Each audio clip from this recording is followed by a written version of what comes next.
인생이란 참 예측할 수 없는 여정입니다. 제 나이 58살 한때는 한국에서 손꼽히는 대기업의 과장으로 일했던 사람입니다. 32년 회사 생활을 마치고 퇴직금 2억 원을 받아 조기 은퇴를 했지만 지금은 기초생활수급자가 되어 매달 53만 원으로 살아가고 있습니다. 어떻게 이런 일이 벌어졌는지 오늘은 제 이야기를 들려드리려 합니다. 누군가에게는 경고가 또 누군가에게는 위로가 될 수 있기를 바라면서요. 제 이름은 박정호입니다. 어릴 적부터 남들보다 책임감이 강하다는 소리를 자주 들었어요. 중학교 때부터 반장을 도맡아 했고 고등학교에 진학해서도 학생회 활동을 했죠. 아버지는 중소기업 사무직으로 일하셨는데 늘 안정적인 직장에 들어가라고 말씀하셨습니다. 그 시절에는 대기업에 입사하는 것이 최고의 성공이라고 여겨졌으니까요. 대학에서 경영학을 전공했고 졸업 후에는 운 좋게도 당시 국내 5대 기업 중 하나였던 S전자에 입사할 수 있었습니다. 첫 월급을 받던 날의 기쁨은 아직도 생생합니다. 봉투를 열어보니 당시 기준으로는 꽤 많은 금액이었죠. 부모님께 첫 월급으로 식사를 대접했던 날 아버지의 자랑스러운 표정이 아직도 눈에 선합니다. 회사 생활은 바쁘고 치열했습니다. IMF 외환위기가 터졌을 때도 저는 운 좋게 정리해고를 피할 수 있었죠. 당시 같은 부서 동료들 중 절반이 회사를 떠나야 했지만 저는 살아남았습니다. 어쩌면 그때부터였을까요?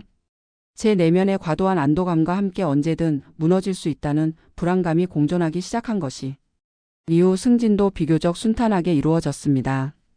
대리에서 과장으로 20대 후반에는 결혼도 했고 두 아이의 아버지가 되었습니다. 회사에서는 인정받는 중간 관리자로 자리 잡았고 집은 서울 변두리지만 30평대 아파트를 마련했습니다. 겉으로 보기에는 모든 것이 안정적이었죠. 하지만 회사 내 경쟁은 점점 치열해졌습니다. 40대 중반이 되자 더 이상의 승진이 어려워 보였어요. 새로운 MBA 출신 젊은 인재들이 들어오고 영어 능통자들이 우대받는 분위기 속에서 저는 점점 뒤처지는 느낌이었습니다. 그럼에도 불구하고 성실한 만큼은 누구에게도 뒤지지 않았기에 부장 승진을 기대하며 일했죠. 그러나 3번의 승진 심사에서 모두 탈락했고 점점 자존감이 낮아지는 것을 느꼈습니다. 그러던 중 회사에서 명예퇴직 프로그램을 발표했습니다. 50대 이상 과장급에게 파격적인 퇴직금을 제공하는 조건이었죠. 처음에는 거부했습니다. 아직 58살 정년까지 7년이 남아 있었으니까요. 하지만 주변의 시선은 달라졌습니다. 은근히 명예퇴직을 권유하는 상사들, 새로운 프로젝트에서 배제되는 상황이 이어졌죠. 집에서는 아내가 저를 걱정했습니다. 당신 요즘 너무 힘들어 보여요. 퇴직하면 뭐 하고 싶은 일 없어요? 그녀의 말에 문득 생각했습니다. 그동안 나를 위한 시간은 없었구나. 32년 동안 회사만 바라보며 살았던 나날들이 주마등처럼 스쳐 지나갔습니다. 결국 명예퇴직을 선택했습니다. 퇴직금으로 약 2억 원을 받았고 별도로 모아둔 적금과 퇴직연금을 합하면 총 3억 원 정도의 자산이 있었습니다. 당시 계산으로는 월 150만 원 정도만 있어도 아내와 둘이 검소하게 생활할 수 있다고 생각했습니다. 자녀들은 이미 대학을 졸업하고 직장 생활을 시작해 경제적으로 독립한 상태였으니까요. 은퇴 후 처음 몇 개월은 정말 행복했습니다. 그동안 가보지 못했던 국내 여행지를 다니며 아내와 시간을 보냈죠. 오랜만에 만난 대학 동기들과 점심을 먹으며 즐거운 시간을 보내기도 했습니다. 한적한 카페에 앉아 책을 읽는 여유도 있었고요. 하지만 이런 일상도 6개월쯤 지나자 조금씩 지루해졌습니다. 평생 일만 하다가 갑자기 주어진 무한한 자유시간을 어떻게 채워야 할지 몰랐던 거죠. 그때 친구의 제안이 들어왔습니다.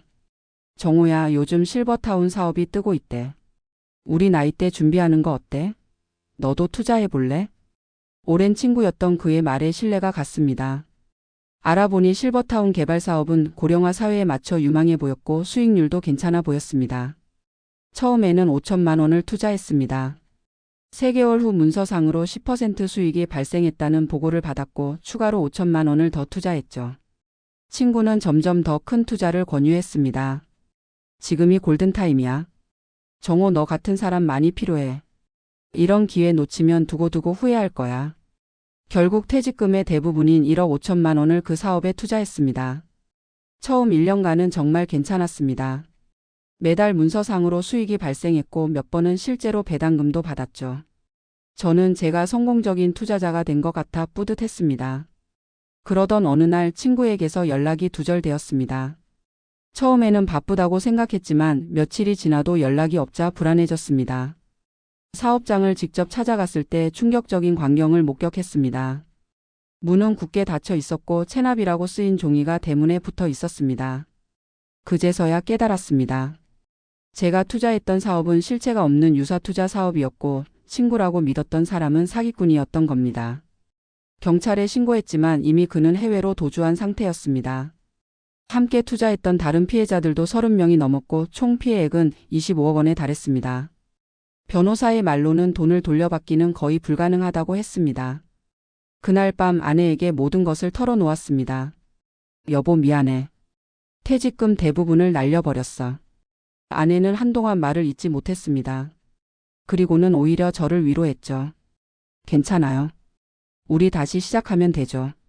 당신 건강하니까. 하지만 저는 괜찮지 않았습니다. 밤마다 악몽을 꾸었고 식욕이 없어져 2달 만에 8kg이 빠졌습니다. 가장으로서의 책임감, 32년 동안 성실하게 모은 돈을 한순간에 날려버린 자책감이 저를 괴롭혔습니다. 남은 돈으로 제 길을 모색해 봤습니다. 편의점 창업을 알아봤지만 초기 비용이 생각보다 많이 들었고 성공 확률도 낮아 보였습니다. 지인 소개로 보험 설계사 일을 시작했지만 영업에 소질이 없던 저는 6개월 만에 그만두었습니다. 경비원 일자리를 구했지만 24시간 교대 근무는 제 건강 상태로는 버티기 힘들었습니다.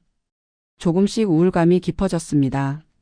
아내는 식당 서빙 일을 시작했고 저는 집에서 구직 활동을 하는 시간이 늘어났습니다. 그러나 제 나이에 새로운 일자리를 찾는 것은 생각보다 훨씬 어려웠습니다. 면접에서 나이가 많으시네요 라는 말을 들을 때마다 자존감은 바닥을 쳤습니다. 결국 마트에서 시간제로 카트 정리 일을 시작했습니다. 주 25시간 월 수입은 100만 원 정도. 대기업 과장이었던 제가 마트에서 카트를 밀고 다니는 모습을 상상해 보세요. 처음에는 자존심이 상했지만 점차 적응해 갔습니다.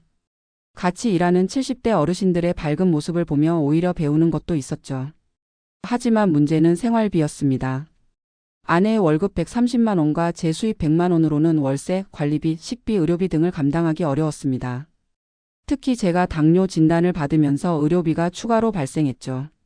결국 살던 아파트를 팔고 서울 외곽의 작은 빌라로 이사했습니다. 아파트를 판 돈으로 빌라 보증금을 내고 남은 돈으로 생활비를 충당했죠. 하지만 그마저도 얼마 가지 못했습니다. 아내가 식당 주방에서 일하다 허리를 다쳐 수술을 받게 되었고 그 과정에서 의료비가 많이 들었습니다. 보험이 있었지만 모든 것을 커버하지는 못했죠. 아내의 건강이 완전히 회복되지 않아 일을 계속할 수 없게 되었고 결국 우리 부부의 수입은 제 월급 100만 원으로 줄어들었습니다. 남은 돈은 점점 줄어들었고 친척들에게 돈을 빌리기도 했습니다. 하지만 그것도 한계가 있었죠. 처음으로 월세를 내지 못한 날 집주인의 문자를 받고 망연자실했습니다. 박 씨 이번 달 월세는 언제 입금되나요? 아내와 눈도 마주치지 못했습니다. 그날 밤 구청 사회복지과에 방문하기로 결심했습니다. 처음에는 자존심 때문에 망설였지만 더 이상의 선택지가 없었습니다.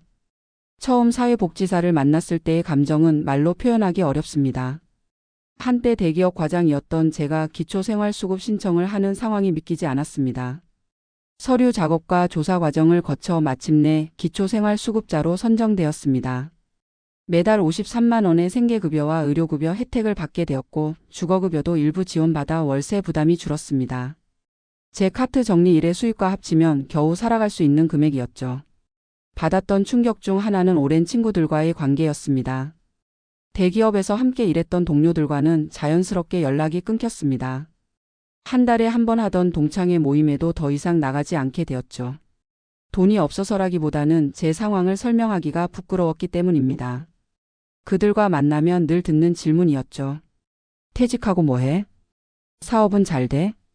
요즘 골프 치러 가? 제가 마트에서 카트를 정리하고 기초생활수급자가 되었다고 말할 용기가 없었습니다. 그렇게 3년이 지났습니다. 아내와 함께 서울 외곽의 작은 빌라에서 매달 53만 원의 기초생활수급비와 제 아르바이트 수입으로 살아가고 있습니다.